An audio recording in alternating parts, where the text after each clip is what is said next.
असां वफ़ादारी को साबित करण में लॻी ऐं 5 साल खां पोइ लाथा विया ज़रूरु कंहिं ॾींहं थिया हूंदा उन खां पोइ ॾोड़ा लाथा विया तंहिं करे हीअ जेका अंग्रेज़ नवाज़ इंतिज़ामिया हुई हिन मुल्क जी उन्हनि बि हिननि जे मथां सवालिया निशान लॻायो हुननि जी हिन मुल्क सां वफ़ादारी जो तंहिं करे हीअ जेका प्रोपेगेंडा थी हुननि ख़िलाफ़ बल्कि हिन वक़्तु बि उहा प्रोपेगेंडा हिन जी सूरत में मौजूदु आहे इनखे ज़ाहिर करण जे लाइ काउंटर नैरेटिव तौर असांजे सामने जा ही दोस्त जो कोई मुसलसल काविशूं करे रहिया आहिनि सच में ये तमामु घणी साराह लाइक़ आहिनि इहो रुॻो अमीर अवाम पंहिंजे जमात जे मथां ई न पर असां जेके गैर जमाती आहियूं असीं जेके सिंधवासी आहियूं तव्हां असांजे मथां एहसान करे रहिया आहियो छाकाणि त असीं महसूसु कयूं था असां वटि तमामु थोरियूं तहरीकूं अहिड़ियूं आहिनि जेके असीं ॿुधाए सघूं दुनिया जे आलो ॾेखारे सघूं हीअ असांजो फ़ख़्रु लाइक़ तहरीकूं आहिनि निज़ामानी ही ख़ास केली ही वसान ही मुख़्तलिफ़ ज़ातूं भली पीर साईं बालाणे जा मुरीद हुजनि पर आफ्टर ऑल उहे सिंधी आहिनि असांजा पंहिंजा आहिनि असांजे ज़बान ॻाल्हाइण वारा माण्हू आहिनि असांजे वतन ते रहंदड़ माण्हू आहिनि जॾहिं ही उथनि था ऐं अंग्रेज़ साम्राज्य जे ख़िलाफ़ ललकार बणिजी उथनि था ऐं अंग्रेज़नि जे ग़ुलामी जे ॾट खे छिलाइनि था वञी घोरनि था ऐं माण्हू लोॾे अंग्रेज़नि जी साम्राज्य के ललकारे ऐं वरी चौकनि चौराहनि ताईं हलनि था यानी एॾा ख़ूबसूरत मंज़र आहिनि हिन हुर तरीक़े खे पढ़ण दौरान महसूसु पियो थियो ॾाढा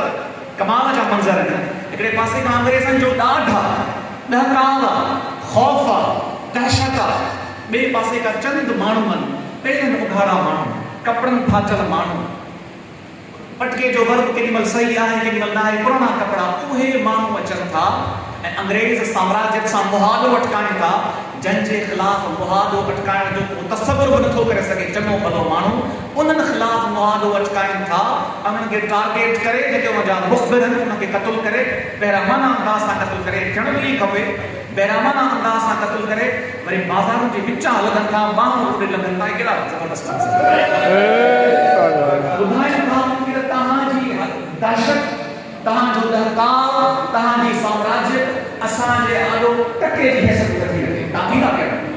वतन असांजो आहे धरती असांजी आहे माण्हू असांजा आहिनि तव्हां कीअं कयो तो 7 समुंड पार असांजे वतन ते अची का कंदव कब्ज़ो करे वेही रहंदव ऐं हिन धरती तां को बि माण्हू तव्हांखे ललकारींदो मुमकिन ई कोन्हे इहो हिन धरतीअ ते जेके गैरतमंद वेठा आहिनि जेके तव्हांजी हिन साम्राज्य खे तव्हांजे दहकाव खे ललकारींदा सच त एॾनि माण्हुनि जो इहो पासो ज़ाहिर थियणु खपे इन ते बहस थियणु खपे ऐं असांजा ही दोस्त ई कोशिशूं कनि पिया इहो सच त रुॻो तव्हां जमातुनि जे लाइ न पर असांजे लाइ बि ॾाढो ज़बरदस्त पासो आहे छाकाणि इहो जेतिरो बि उजागर थींदो ओतिरो सिंध खे फ़ख़्रु पंहिंजे फर्ज़ंदनि जे मथां पंहिंजे नियाणियुनि जे मथां जन हिन सांगड़ जी ज़मीन तां शानदार किरदारु आहे ऐं गॾोगॾु मां पिणु बेहद थोराइबो आहियां मां दोस्तनि जो तव्हां इन लाइक़ सम्झो त तव्हां मूंखे हिन प्रोग्राम में दावत ॾिनी सच कर अहिड़नि माण्हुनि सां वेहणु मुखातिब थियणु उन्हनि खे ॿुधणु जंहिंजे वॾनि जूं शानदार क़ुर्बानियूं हुजनि छा त माण्हू आहे हिन सरज़मीन जा हिन सांगड़ जे इलाइक़े जा ऐं उहे अव्हां जा वॾड़ा अव्हां जे रॻुनि में उन्हनि ग़ैरतमंद फर्ज़ंदनि जो खून आहे केॾा आला ऐं अज़ीम अव्हां माण्हू आहियो अव्हां माण्हुनि जे विच में वेहणु उहे माण्हू जीअं असांजे साईं बकरे साहिबु चयो तो हिकिड़ो या 2 या 3 साल न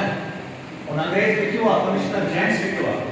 1890 जे दहाके में लिख पढ़ थी ही माण्हू केरु आहिनि ही हुर आहिनि केरु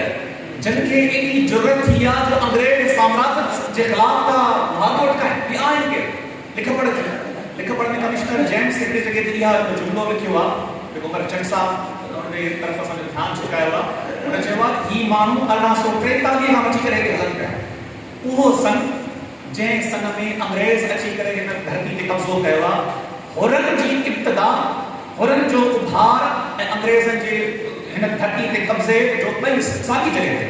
यानी ॿई साॻियो सन आहे बकौल जेम्स जे हेॾां ई उभरनि था और अंग्रेज़ कब्ज़ो करे थो हेॾां ई उभरनि था जेसीं ताईं अंग्रेज़ जो नापाक ऐं नजस पेर हिन धरती ते मथां आहे इहे हुर ख़ामोश थी नथा मुसलसल अटकनि था साही खणनि था वरी उथनि था हिकिड़ा वञनि था ॿिया अचनि था ॿिया वञनि था टिया अचनि था दरिया खां निज़ामानी तो सामाने पर उहो साइड ते तो हटी त काइम मोची तो उभरे काइम मोची तो पासे ते उथे त वरी तो बचो ख़ासि के उभरे उहो तो साइड ते त वरी पसंद गज़ाब तो उभरे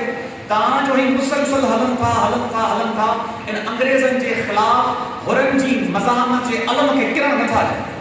किरे थो ॿियो कुझु हले उथी थो, वरी ॿियो किरे थो टियों थो जले उथी थो। तव्हांजो ही पैसे थी हलंदा रहनि था जैसे कि अंग्रेज़ जो आख़िरी पेर बि हिन धरती तां मिटिजे नथो वञे तेसिताईं मुस्तफ़ हलंदा रहनि। अहिड़नि जे औलादनि जे विच में वेहण, अहिड़नि जे औलादनि सां मुखातिब थियणु सच में हिन तमामु वॾे इनाम एज़ाज़ ऐं इकराम जी ॻाल्हि आहे। इन लाइ अव्हां जो बेहद थोराईंदो आहियां जो अव्हां इन लाइक़ु सम्झो जो अव्हां जिन महफ़िल में अव्हां खे ॿुधां ऐं असां मुखातिब थियूं। पीर साईं सूरे बादशाह रहमतुल्लाह अलैह साहिब लुधियानवी जो हिकिड़ो शेर आहे बार बार ज़हन में थो अचे। साहिब लुधियानवी चयो, न मुंह छुपा के जिए हम, न सर झुका के जिए। न मुंह छुपा के जिए हम, न सर झुका के जिए। सितमगरों की नजर से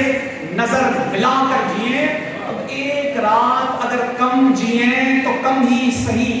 यही बहुत है कि मशअले जलाकर जिए। यही ही केवल आलिशान अजीम जियना जेतिरो माण्हू शहीद माण्हू माण्हू तो मोई तबई वो मरी वेंदो,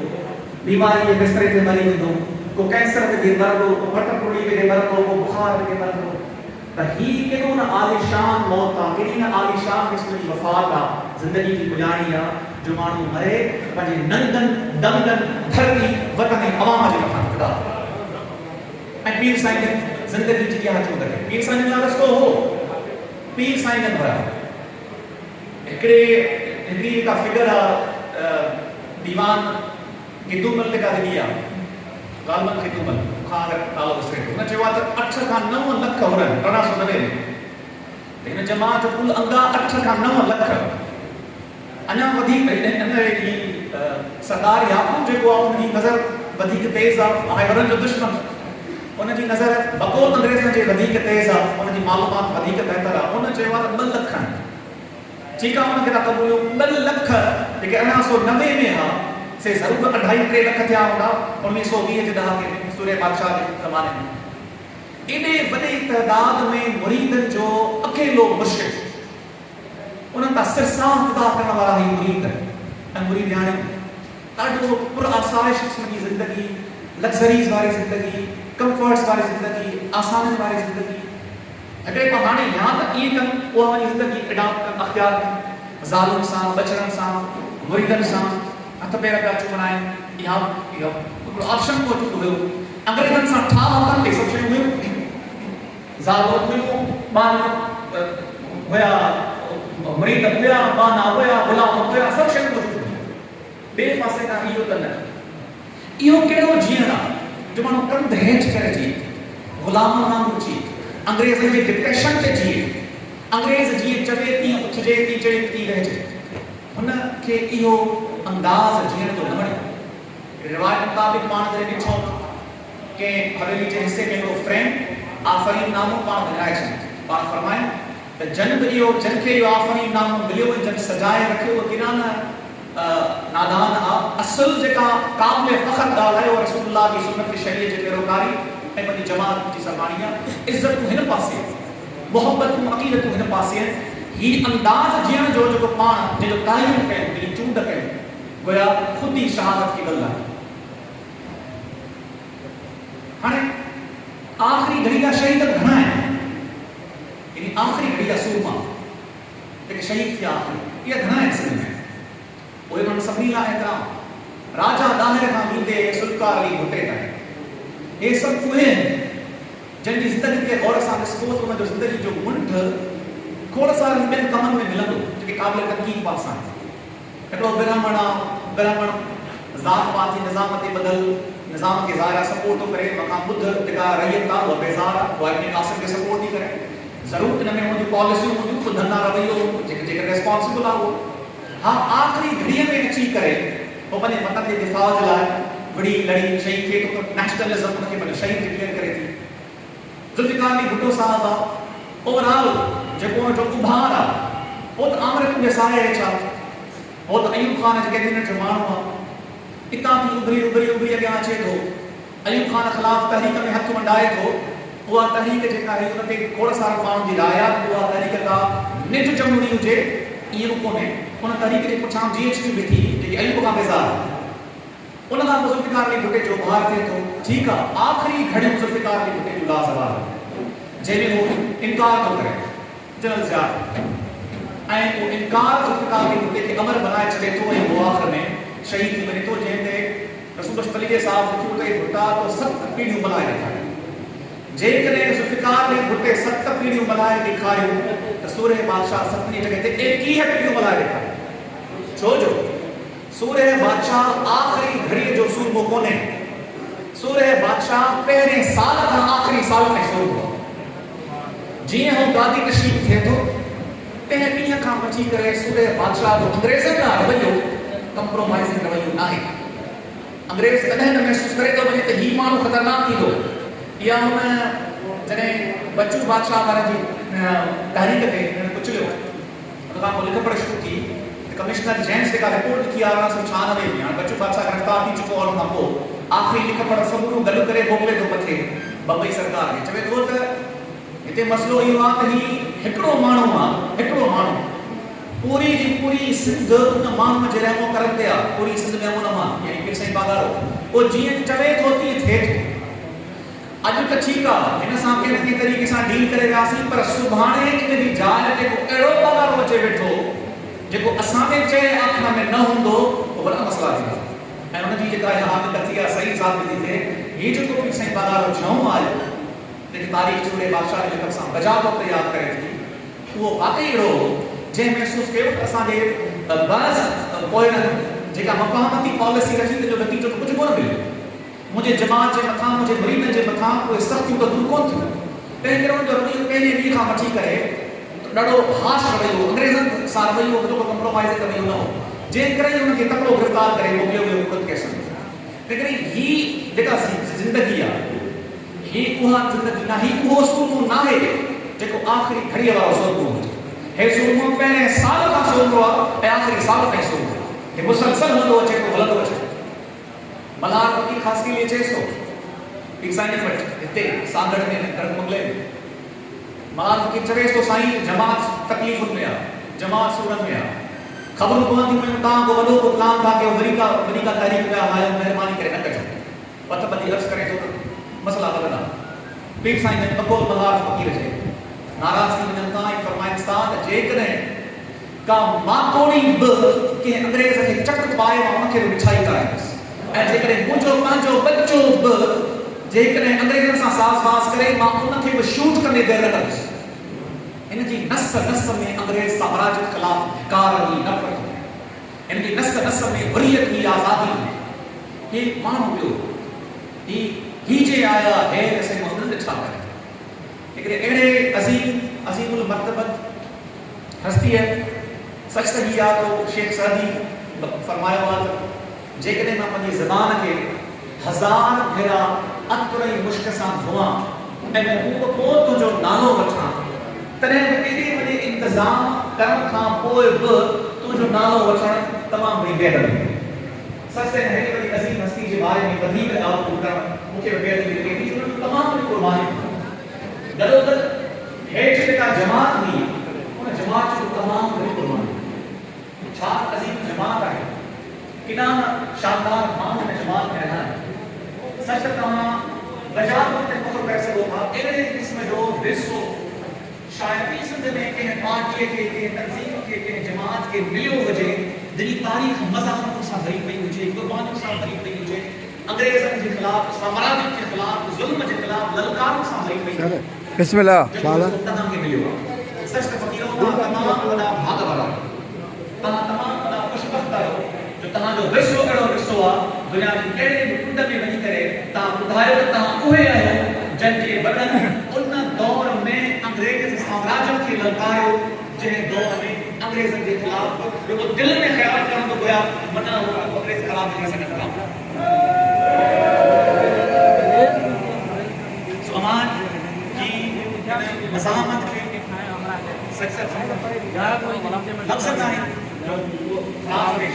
वकील साहब, खैर आप महिरबानी। बाक़ी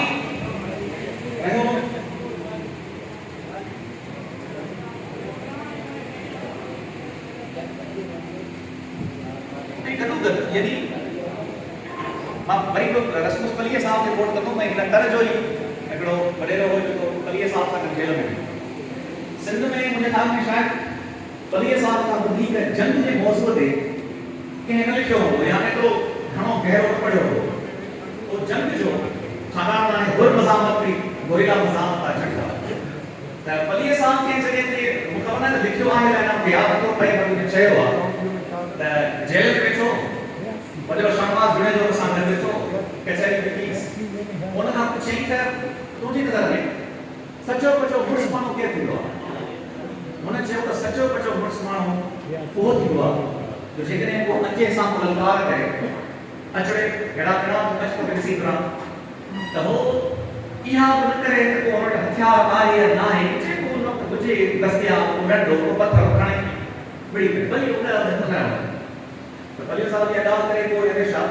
तनकीद कंदो चवंदो त इहो वेड़ जो वाक़ई सिंधी स्टाइल आहे पर ॾाढो सादो आहे इहो सिर्फ़ न वारी ॻाल्हि आहे हुरन में इहे शयूं बि हुयूं केतिरनि जॻहनि ते पर इन सां जेका तदबीर हुई जेका हिकमत अमली हुई जेका दाहब हुई जेका होशियारी हुई सच में इहा पढ़ते हैरत थी थिए ही माना अणपढ़िया वीचारा माण्हू सादा माण्हू झंड जा माण्हू एॾी तदबीर सां एॾी अटकलुनि सां चालाकियुनि सां जंग आहे ई सॼी चालाकी जंग आहे ई सॼी तदबीर जंग आहे ई किन जॻहनि ते धोखे ॾियण जो कमु ऐं ही सादा माण्हू धोखो कंहिंखे ॻाल्हाइनि जेको अंग्रेज़ साम्राज्य आहे जेको पूरी दुनिया जे मथां हुकमरानी थो करे तंहिं ते ही मक्खी जे आसपास जा वेठल के निज़ामानी के ख़ासि केली के वसाण इहे पिया अंग्रेज़ साम्राज्य खे धोखो ॾियनि इहे पिया हुन सां ध्यानु कनि इहे पिया हुनखे ट्रैक कनि ऐं पोइ हुन जे लाइ सफ़ा मथे सूर बढ़िया पिया मुखासुर ते जेको पहिरियों पीरियड आहे 2.5 साल वारो हुनखे गहराई सां पढ़ियो हुन 17 मिनट पढ़ाया हुनखे पेपर में लिखणो हो ॿिए पीरियड ते मां हाणे आहिस्ते आहिस्ते पढ़ंदो हैरत थी थिए त इहे माण्हू केॾा ज़मीन आहे होशियार आहे जेके इन सां पिया ऐं जेकॾहिं कलियो साहब हुजे या ॿिया कलियो साहब सां कचहरी कयां त तव्हां इहो चयो त आमतौर ते इहा कोन्हे सिंध में पर हिते जेका सूरत हाल आहे सांभर में ऐं जेका हुरनि जे इतिहास में तारीख़ में ॻाल्हियूं जंग अहिड़े क़िस्म जा वेड़ जा फन तव्हां जेके ॻोल्हंदा चाहियो सिंध में हिते तव्हां मिलंदा हिन माण्हू वरी ॻाल्हि आहे ऐं गॾोगॾु औरत जी शमूलियत तमामु वॾी ॻाल्हि आहे असांजी जेका भेण हुई असांजी हुर जमात जी भेण मां वॾे दानाई सां वॾी जुरत सां वॾी बेबाकी सां वॾी आहे ही अहिड़ा बाग अहिड़ा पासा हिन सांगड़ जे इलाइक़े जे हिन हुरनि जी मज़ामत जा जिते बाक़ी को तमामु घणे कम जी ज़रूरत आहे ऐं जेतिरो ही कमु थींदो उहो ईअं न जमात जो को गोया शान बुलंद थींदो छाकाणि असांजा बज़ माण्हू ईअं ॾिसनि था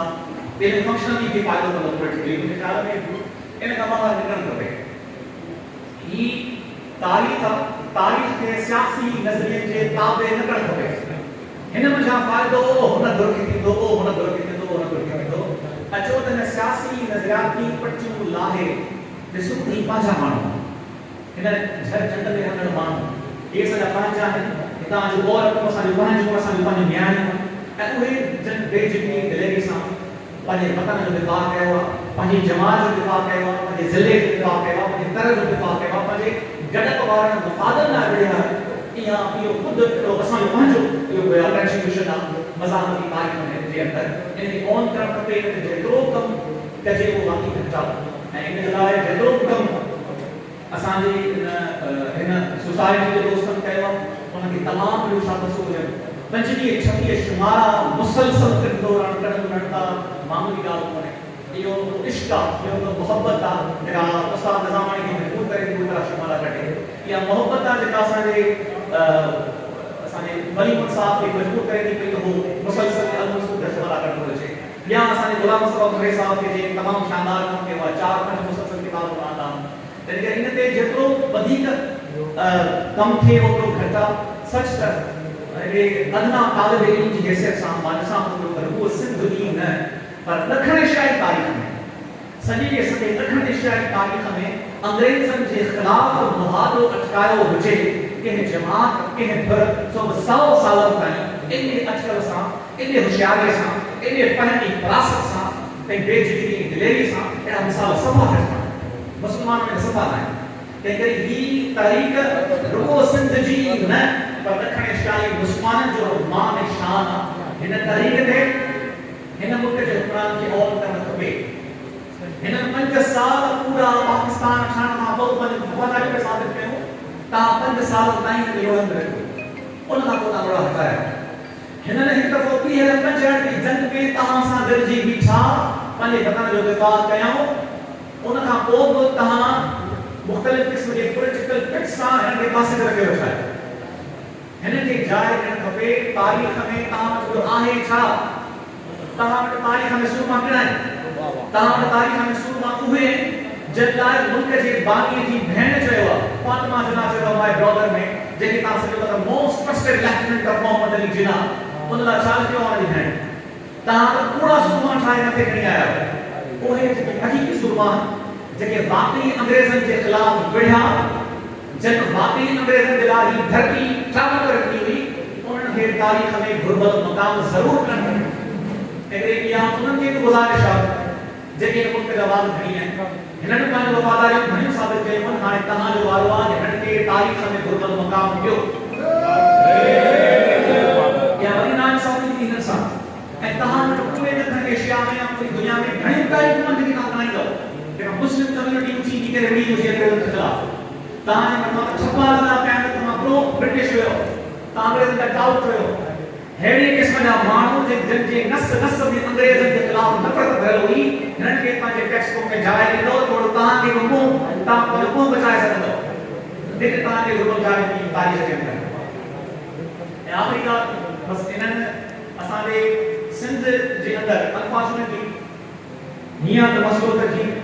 सर में तव्हां कचहरी केसी असांजे साईं फकीर मोहन साहब चयो कि सिंध सां मसइलो इहो आहे एड़े पासे को कांग्रेस के पासे को मौलवी है इन्होंने कम पे तारीख सच्चा एकेडमिक ट्रेडिशंस कमजोर है इल्मी रिवाज तो कमजोर है असा शरीफ के को नजरियाती एने तो सां सुनता मां जे करे को आया लेफ्टिस्ट आया तो मुखे अचे बे का खामी नजर पे अचे तो बाबा छाकान तो जो कम्युनिस्ट आइडियोलॉजी सां ताल्लुक है इन करे ये पीर जे मुरीदन जी तरीका के मान ॾिसो गलत रही या जे करे मुखे का एस्टैब्लिशमेंट सां को मसलो समाज में मतलब अजो की जेका पॉलिटिक्स आ वो छाकान प्रो एस्टैब्लिशमेंट आ तेजे करे मान के सॉल्व करणो अजो की जेका शे आहे उन तक की गुजर न पोताना के बराबर हक हासिल पर ये जेके माण्हू हुया जेके बिफोर पार्टीशन विढ़िया उन्हनि जो ख़िदमतूं उन्हनि जो कुर्बानियूं उन्हनि जो हारियल रक्त उन्हनि जो अंग्रेज़नि जे ख़िलाफ़ जेको ज़बरदस्त क़िस्म जो शानदार क़िस्म जो कंट्रीब्यूशन आहे उनखे ऑन करण जी तमामु घणी ज़रूरत आहे